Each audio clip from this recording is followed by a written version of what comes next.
Tomato সসটা ready করে ফেলেছি। ডালটা এখন বাগার দিয়ে নেব।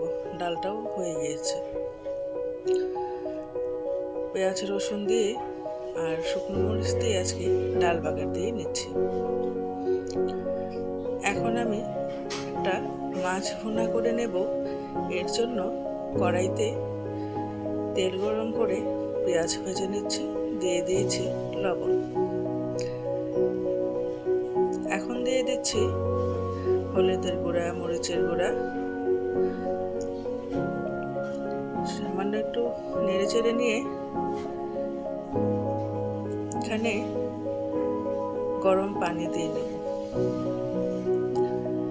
একটু নেড়ে চেড়ে এর মধ্যে আবার বাকি মশলাগুলো দিয়ে নেব। ওই যে রাঁধুনির গুঁড়া, ধনিয়ার গুঁড়া, একটু জিরার গুঁড়া, এগুলো দিয়ে সামান্য একটু গরম পানি দিয়ে ভালোভাবে কষিয়ে নিচ্ছি। তো কেমন আছেন সবাই আপনারা? আশা করছি ভালো আছেন, সুস্থ আছেন। আমিও কিছুটা ভালো আছি, সুস্থ আছি। মাছগুলো দিয়ে নিয়েছি, কাঁচামরিচ কেটে দিচ্ছি। এখন দিয়ে নেব একটু সামান্য গরম পানি, একটু নেড়ে চেড়ে দিচ্ছি। আশেপাশে অনেক শব্দ হচ্ছে, যদি ডিস্টার্ব ফিল করেন আমাকে একটু ক্ষমা করে দেবেন। গরম পানি দিয়ে নিলাম,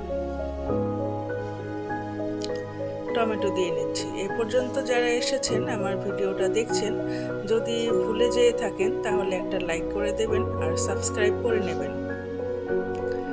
যারা অলরেডি এটা করে ফেলেছেন তাদেরকে অসংখ্য ধন্যবাদ।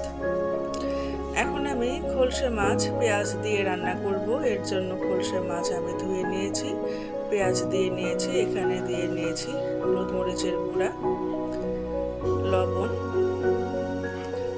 তেল, ধনিয়ার গুঁড়া, রাঁধুনির গুঁড়া, কাঁচামরিচ কেটে দিলাম। এটা হাতে ভালো করে মেখে নিয়েছি। এখন সামান্য গরম পানিতে এটাকে আমি রান্না করে নিই। এই মাছটা কিন্তু ছোটবেলা থেকেই আমার খেতে খুব ভালো লাগে। একটু টমেটো দিয়ে নিলাম। ছোটবেলায় তো ছোট ছোট খলসে মাছ দেখেছি, এত বড় খলসে মাছ দেখি নাই। এখন তো আবার বড় বড় খলসে মাছ বাজারে পাওয়া যাচ্ছে।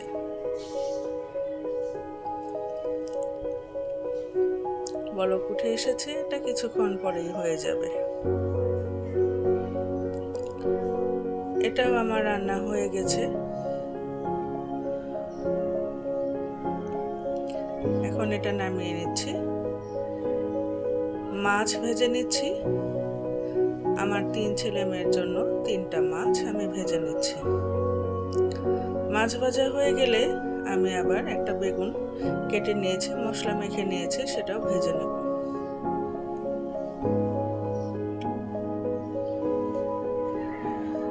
ওরা বলেছে মাছ ভাজা খাবে, তার জন্যই ওদের জন্য 3 পিস মাছ আমি ভেজে নিলাম।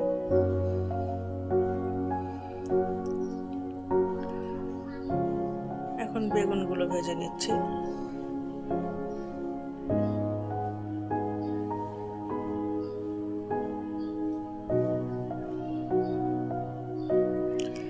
বেগুন ভাজা হয়ে গেছে, প্লেটে আমি উঠিয়ে নিচ্ছি। এখন একটু করে নেব আলু আর সিম কুচি করে রেখেছি, সেগুলোকে ভাজি। পেঁয়াজ ভেজে নিচ্ছি, সামান্য একটু লবণ দিয়ে নিচ্ছি।